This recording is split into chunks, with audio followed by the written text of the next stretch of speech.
Election में ताखीर हुई तो आइन की बहाली की तहरीक चलाएंगे। पीटीआई के नायब सदर फवाद चौधरी ने बोल के प्रोग्राम में ऐलान कर दिया। कहा इलेक्शन कमीशन ने इंतखाबात का ऐलान किया तो मुहिम चलाएंगे। बताया सिर्फ 2 हफ्ते बाकी हैं, फिर इमरान खान अवाम के दरमियान होंगे।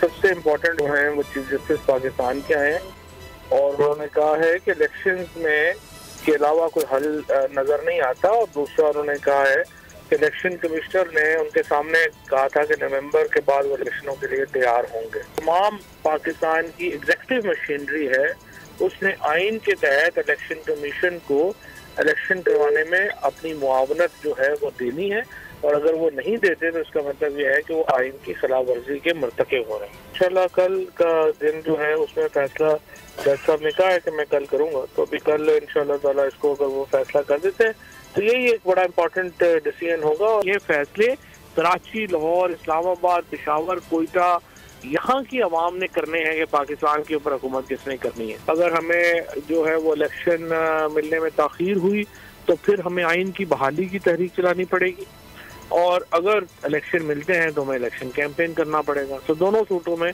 आप इमरान खान को इंशाल्लाह सड़क पर देखेंगे। बोल उड़ाएगा सबका होश, भूल जाएंगे सब अपना जोश। बहुत जल्द आ रहा है PSL स्पेशल ट्रांसमिशन, सिर्फ बोल न्यूज पर। सब्सक्राइब करें और बेल दबाएं ताकि कोई खबर रह न जाए।